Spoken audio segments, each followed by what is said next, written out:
Good morning, everyone. This is Osiris, writer for the Cover City News, Ankh Entertainment, Stones in the Cover blog, and your weekly host for 15 Minutes to Show. Today, we are interviewing this bad brother. His name is Knowledge Bennett. Just the name Knowledge should tell you something. He does have knowledge. Guess what? He paints. He's a gallerist. He is a printmaker and an all-around artist. Knowledge is from the New Jersey area where he has his gallery, which is called, it's in Ashbury Park, New Jersey. So today, stay tuned.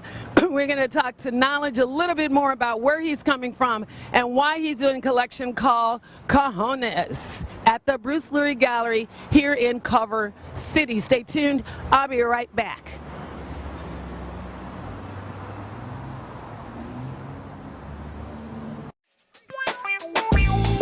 Yes.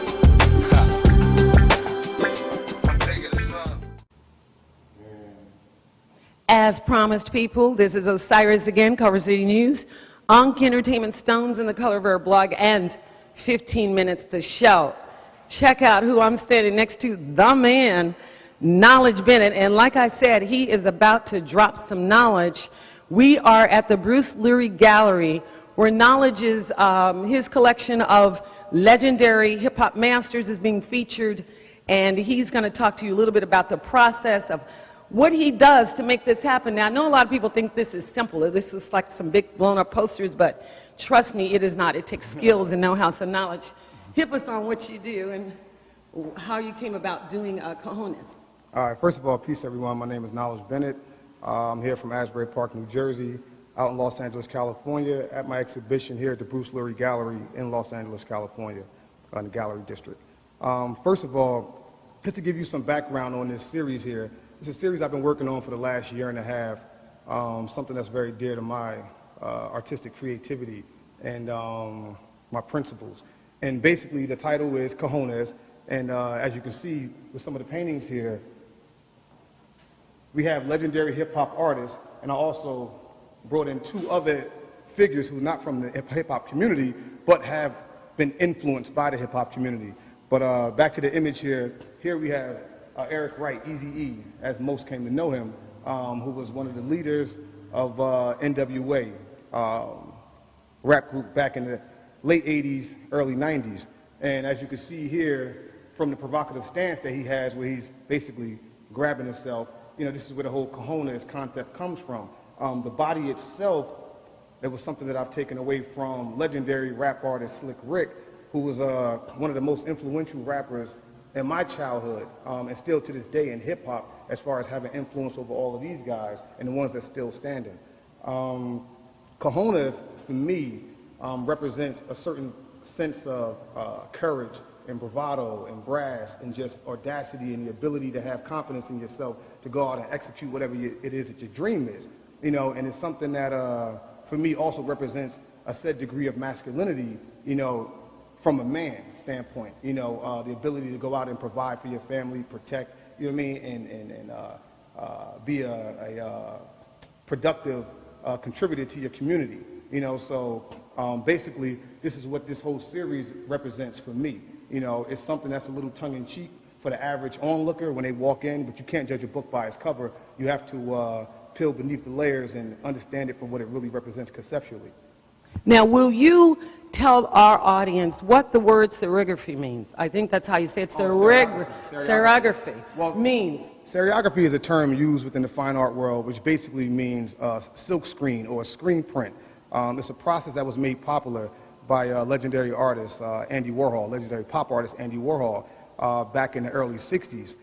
It was something that he was looking for a way to mass produce or speed up the process of production of his artistic expression. So originally he would start off with, you know, hand painting, which, you know, brush painting like most people traditionally do.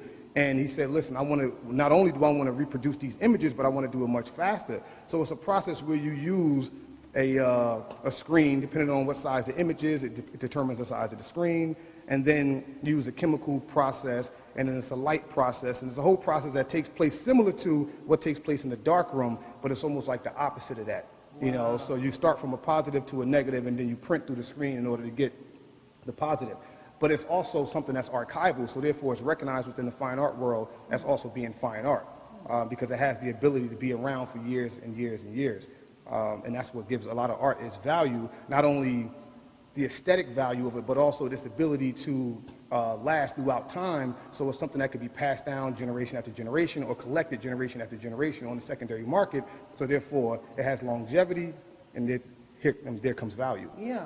And as you can see, that's why he's called Knowledge Bennett, because didn't he just drop some knowledge on us? The other thing that I want to talk to you about is that I don't think everyone knows, but if they don't know, we're about to tell you, this man is self-taught. Now just imagine, this brother is self-taught. Can you imagine having to go through the process of learning how to paint, how to draw, having some raw skills, and then bringing it to the masses? Can you talk to us about where you started your humble beginnings and how you just came to start doing all of this kind of stuff? Well, basically, I mean, growing up in where I grew up in New Jersey, Asbury Park, and also growing up in Harlem, New York as well. My family split. My father's side remained in New York, my mother's side stayed in Jersey. And so it was a back and forth thing. But anyway, you grow up, you're constantly surrounded by art, right? You're constantly surrounded by creativity. So the inspiration that stemmed from the art was always there. You know what I mean? I was always inspired by it, but it wasn't something that I picked up and started doing myself to years later. Yes. And my background basically began in like photography. I got my start in photography. So I was doing fine art photography, portrait photography, and things of that nature. I got tired of the service industry, tired of photographing models and chasing behind other people's schedules and things like that. And I was looking for another means of Expression. Production to express myself. You know, another medium to express myself through, a medium that I thought would be taken more seriously, because it was right around the time where every phone started having cameras on it. Everybody felt as though they was a photographer. Images was popping up from everywhere, and it's cool. I mean, whatever floats your boat. But you know, I have a tendency to take things very seriously. Yes. So I wanted to put myself I wanted to basically walk a path that not too many before me has done on a scale in which I do it. There's a lot of people out here who silkscreen, who use silkscreen methods to produce works of art, but not many of them do it on the scale in which I do it.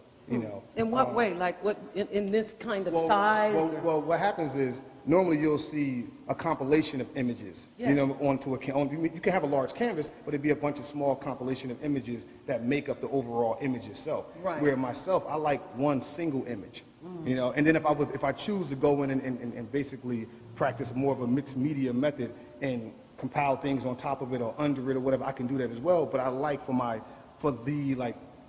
the star of the show to be large scale in one piece. Yes. You know what I mean? Yes. Not just a small head here and maybe some other trinkets that belong to that guy over here that represented him as well. Like an extension Kind of of him. broken up, huh? Yeah, basically. I wanted something to be, I like it full size, one piece. And that's something that's very difficult to accomplish when it comes to silk screening, because it's not the same method as trying to apply paint to a shirt or something, things of that nature. So basically, my background was in photography. I got tired of the service industry. I was looking for another means or another medium to express myself through. So I began to study Andy Warhol intensively. And as a result of studying him and learning his methods of production, it was something that I can go back into the studio and begin to develop my own style. And after maybe 3 or 4 years, I pretty much got to the point where it was ready to go out into the world. And here we are now. Wow. Can you tell us, how did you come about getting the name Knowledge Bennett? Knowledge. Yeah, Is that your... Yeah, that's the name my father gave me. Yeah. Wow, your father is a hip brother. Yeah. So for But some... basically, it was one of those things where it's a constant reminder. It's a constant reminder that, what you know and who you know determines how far you go in life. Everything that I seek to do it from an intelligent standpoint. And actually, I feel from experiencing your paintings and you as an energy, it feels very spiritual to me. It feels very whole. I know that you said you were a vegan, that you practice vegetarianism. That is a form of someone having a clean mind and body. So knowledge is a perfect name for you. Now, talk a little bit about your gallery. I know that on your portfolio online it said you were a gallerist. A gallerist. Yes. So can you talk a little bit about being a gallerist? All right, maybe about 2 to 3 years ago, I opened up my first gallery downtown in the downtown district of Asbury Park. And originally, the idea was just for me to have a personal showroom for people to see my work instead of coming into the studio to see the work, because it was in 2 different areas. Yes. So I found the space. I rented the space out, took a lease on it, basically came in and did everything that you need to do within a space in order to make it a functional gallery. But before I actually hung my first show, I had artists coming after me saying, you know, what's going on here? Or do you plan to exhibit the works of other artists as well? You want to represent any artists? So I did a lot of homework because I have a lot of respect for the industry, and I think if you have respect for something, it requires that you do the homework. You have to do your due diligence. So I did my homework. I learned a lot about the industry, and I'm not a selfish individual. So I said, you know what? I will represent this one artist in particular who comes to mind, Michael Labua. What does Michael do as a medium? Oh, he expresses himself. He's a brush painter, traditional brush painter, realistic, oil on linen and canvas. Very, very talented. You know, you'll see his star rise any minute now. He's doing very well in the private market, but he's about to go into the public sector. Okay. You know, but anyway. So once I did that, I decided to represent other artists, and I said, well, listen, you know, I'll give you a show before I give myself a show. You know, this way people know there's no ego attached to it. You know, it's something that's for the betterment of the artistic community as a whole. You know, and after doing that, developing relationships with other artists, developing relationships with other dealers who I may co-broker deals with, you know, just being what I would think is, you know, business savvy, you know what I mean, to make the deal happen, you know, make all parties involved satisfied, the collector, the artist, you know, the dealer, and what have you. So, and then also the community, because it's something that enriches the community. When I opened my gallery, there may be about 4 or 5 galleries within the local community where the gallery is at. Maybe about after the 2 years, 2 years went by, now we may be up to about 11 or 12 galleries. So the artistic community is constantly growing, you know. And then now, okay, since that space, I've moved to a larger space. Oh, wow. In the same area? Same area, right around the corner. I moved to a larger space because I pretty much outgrew that one spot. Moved to a larger space, held on to the one spot and turned it into a fashion boutique and gave other creatives who was fashion designers a opportunity to sell their clothes out of my storefront. Is that your KV shop? I read something about a KV shop, and well, that you could get merchandise. Yeah, exactly. Artist merchandise. So what is that? Well, that's basically what it was. What happened was the idea came from when I was in between moving from one gallery to another gallery. Yes. I still had the lease on the original space, so I had maybe about a year left on the space that I leased for the first gallery. So I said, what am I going to do with this space? In the meantime, I don't want it to just sit here dormant, empty, whatever the case may be. So I came up with the concept the first concept was to develop products based around the artwork itself and sell those products almost like a gift shop, right? Okay. And sell those products to the public. So they complement. Yeah, exactly. It's something that complements the artwork. Okay. But what happened was, and things normally happen this way with me, it began to morph into something totally different. It began to morph into something that was a little more serious and not just something that was, you know, like gift shop items and whatnot. Exactly. So what I did. Something for my godson Elijah and a little girl named Corinne. Portion of rent, and then they can have their work sold out of there, and pretty much all the proceeds went to them. You know, so it was something that I wanted them to be hands-on with. I didn't want to just consign their clothing, you know, to my shop and then we sell it and then we give them a split. I wanted them to be proactive about it because sometimes people can give you things and they can get really lazy and not really be concerned with whether or not it actually sells. So the majority of the proceeds from the sales all went back to them. So it was in their best benefit to go out there, promote, market, advertise, and draw traffic to the space. So after doing that, I had the other space around the corner where the gallery actually moved to. So we had much more space. I had a much larger studio now. I can do, you know, more work and exhibit, have more exhibitions, you know, faster, and bring in group shows where I know I really didn't have the space for the group shows in the first gallery because it was a much smaller space. And then fast forward, what happened was, you know, my career began to take off and I needed to travel more. And I didn't have, I was doing it all on my own. I didn't have a partner. So now I'm in a situation where I'm pretty much partnering up with one of the guys who was one of the biggest collectors of my work and one of my artists' work. Oh, wow. You know, and it's a guy who just, he just has the right idea about this industry, you know, and he's a very successful businessman in his own right. And now he has the time and he has the resources to come. The cojones. Yeah, well, he definitely has that. You know what I mean? Definitely, I pretty much only do business with people like that. You know, like it doesn't mix well if it's not there. But so now we're moving to a much larger space, which is 9,000 square feet. Wow. You know, so pretty much what's going to happen is my gallery, as far as Knowledge Bennett Gallery, is going to operate and represent artists within this space of another gallery. It's going to be one... A gallery within a gallery. Yeah, exactly, pretty much. Because, I mean, he has his particular style that he likes and what he's looking at selling and representing and things of that nature, and I have my own, and then certain projects and certain artists we'll work on together. Wow. You know, so it's pretty much, it's a good match. That's And it allows me, it frees me up to be able to do things like this, like come over Yes, here and work with yes. Bruce and the guys. So, Yes. yeah. Wow, so sort of like a moving gallery within a gallery, which is some really top-notch kind of knowledge, if you ask me. Now, for our final question, can you tell us what we can expect from your next collection? Now, I know you've done Marilyn Monroe. By the way, you guys, I used to really feel like Marilyn Monroe, what about Marilyn Monroe being a person of color? I'm going to tell you, after doing some research on Marilyn, Marilyn is a bad girl. And you have to understand that Marilyn was way ahead of her time. She had stuff that white girls weren't supposed to have back then. We're talking about the booty and the cutie and the beauty. So can you tell us a little bit more about what we can expect from your next collection? Because I know you do things from the heart, from your spirit, and with some sense of intelligence, so they've got meaning. Well, I do have I have two other series that I'm working on right now that I'm really not ready to speak to because I want to keep the attention on what's up present here at Bruce Lurie Gallery. Gotcha. So, I mean, it's going to be something that's going to follow up with this right here. This series itself, matter of fact, the Cojones series, if we walk through, I can show you more. Let's go. You know, And you'll see our President Mr. Barack Obama, if you're out there, you got cojones, brother. oh, yeah, he definitely has cojones. He definitely has cojones. But now this series here is going to be an ongoing series. I started out with the artists from the hip hop community, and then, like you mentioned, President Barack Obama. If we step over here, I'll show you. Sure. Oh my gosh. And he's got nice gold in the background. Oh yeah, he's something special. Yeah. So I mean, here you see President Barack Obama because the Cojones series as well is going to extend into the political realm as well. And then if you take the time to spin around right here behind you, we have the artist, legendary artist John Michel Basquiat.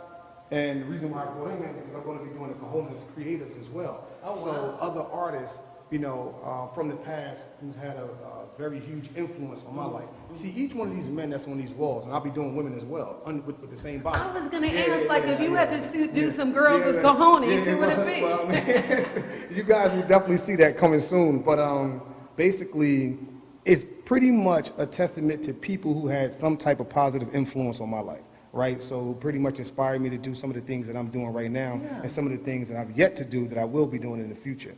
And I like to keep a lot of things under wraps because I like things to manifest themselves in its own time. So having John Michel Basquiat, one of the creatives, having President Barack Obama as far as one of the political icons of today, and then the rest of the hip-hop artists that's here, it's just a testament to, you know, what has helped shape and mold me as a man.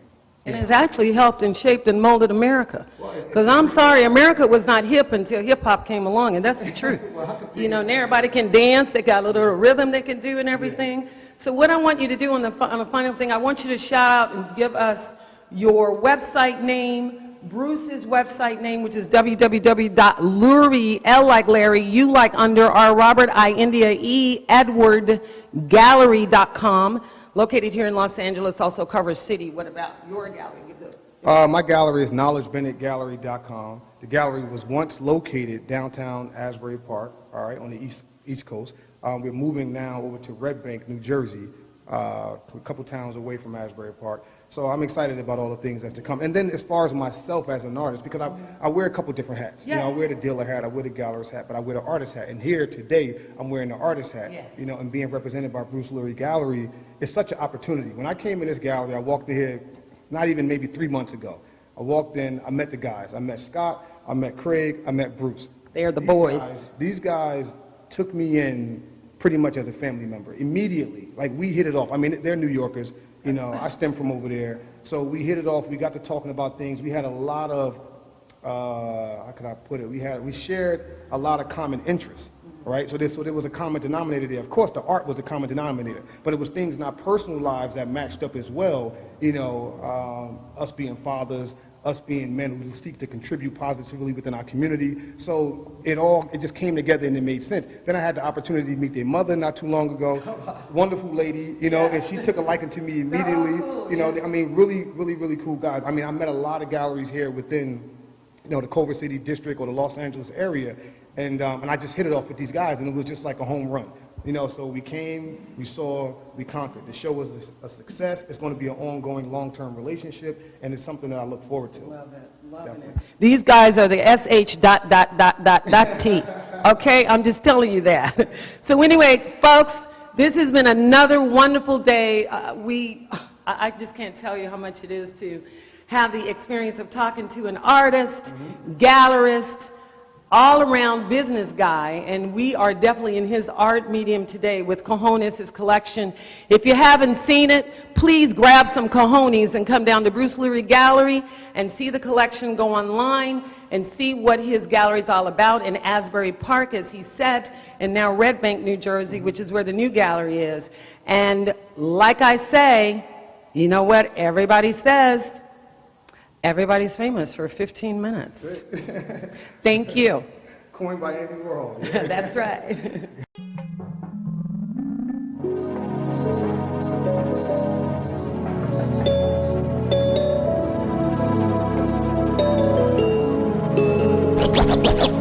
You know, you look around at the so-called problems we have today in America, and it just frightens you to death. It makes you wonder about the intelligence level